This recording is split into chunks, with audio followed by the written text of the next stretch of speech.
نفتح نقاش حول فضاء آخر من فضاءات حقوق الإنسان، وهو اليوم حول تجربة العدالة الانتقالية بالجزائر. هذا الورش الذي يستلزم فضاءات وجهد ووقت أكثر، لكننا اليوم نركز على نقطتين رئيسيتين حول ضمانة عدم التكرار واستمرار عملية الانتهاكات الجسيمة لحقوق الإنسان، وبالخصوص التهجير القسري اللا إنساني لا في حق المغاربة المطرودين من الجزائر سنة 1975، 100 ألاف من المغاربة، ولا استمرار هذه العملية حتى الآن في حق المهاجرين، لا من بلدان الشرق الأوسط كسوريا ولا من بلدان الصحراء الكبرى. العمليات لا إنسانية، فظاعة إنسانية ترتكب حتى الآن. وأيضا نركز بشكل آخر حول تجربة العدالة الانتقالية والمسار المعطوب الذي تبنته الجزائر أو النظام الجزائري بعيدا عن أي مقاربة حقوقية، من أجل الكشف عن الحقيقة لضحايا الانتهاكات الجسيمة، من أجل جبر الضرر للضحايا، ومن أجل كذلك ضمانة عدم تكرار هذه المآسي. سعيد اليوم بتواجدي في ضيافة المرصد جنيف الدولي لحقوق الإنسان على هامش الدورة 53 لمجلس حقوق الإنسان. فيما يتعلق بموضوع اليوم والنقاش اليوم، يعني تمحور حول تجارب العداله الانتقاليه، وتم التركيز على التجربه الجزائريه، على اعتبار ان التجربه الجزائريه يعني تحتاج الى النقاش، لانه عندما نستحضر بعض التجارب الدوليه مثل التجربه البرازيليه والشيليه والجنوب افريقيه والمغربيه، يلاحظ بان التجربه الجزائريه لا يمكن توصيفها بانها تجربه العداله الانتقاليه. الجزائر لم تعيش تجربه العداله الانتقاليه، على اعتبار ان العداله الانتقاليه يجب او تستوجب وجود مجموعه من الشروط، مثل خلق لجان لكشف الحقيقه يعني مهمه جدا في تجارب العداله الانتقاليه. المساله الثانيه انه الخلفيات التي حكمت ما يسمى العداله الانتقاليه في الجزائر كانت ربما مرتبطه بالصراع الذي عاشته الجزائر او عشريه الدم، يعني خلال التسعينيات من القرن الماضي، حيث انه كان هناك صراع بين جماعات مسلحه والنظام العسكري الجزائري.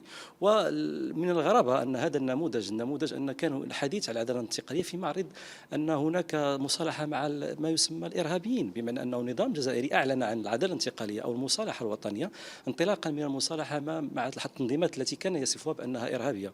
وبالتالي النقاش اليوم تمحور حول ايجاد السبل او التركيز او وضع النقاط حول الحروف فيما يتعلق بالتجربه الجزائريه، سواء فيما يتعلق بهذه التجربه، لانها تجربه تحتاج الى النقاش، وتجربه يعني لا تستوفي الشروط المتعلقه بالعداله الانتقاليه. كانت مداخلتي حول الانتهاكات التي وقعت بالجزائر سنة 1975، بحكم أنه بعد تنظيم المغرب المسيرة الخضراء قام النظام الجزائري آنذاك بتهجير ما يقارب 45 ألف عائلة مغربية، أي ما ينايز نصف مليون مغربي ومغربية. وكانت هناك انتهاكات، كان هناك اعتقالات، كانت هناك وفيات، كانت هناك مجموعة من الجرائم التي ارتكبت في حق أبرياء. وبالتالي نحن في هذه المداخلة ارتأينا أننا نعطي تكييف لهذا الحدث، فهو حدث من خلال التهجير الجماعي القسري يرقى إلى جريمة ضد الإنسانية. ثم كانت هناك مصادرة الممتلكات والعقارات وكل ما يملكون هؤلاء البشر اللي هم مغاربة وساهموا في تحرير الجزائر من قبضة الاستعمار، فهي جريمة حرب.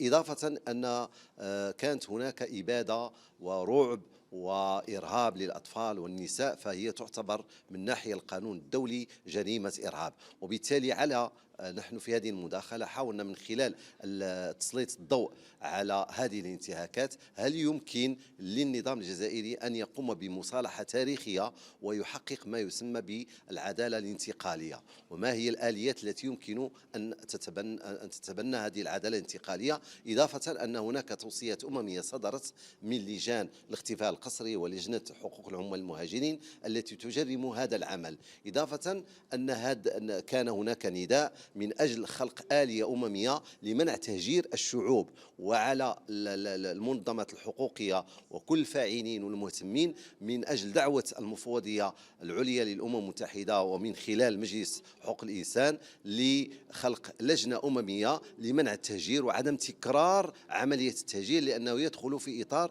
الانتهاكات اللا إنسانية ويرقى إلى جريمة ضد الإنسانية وجريمة حرب وجريمة إرهاب.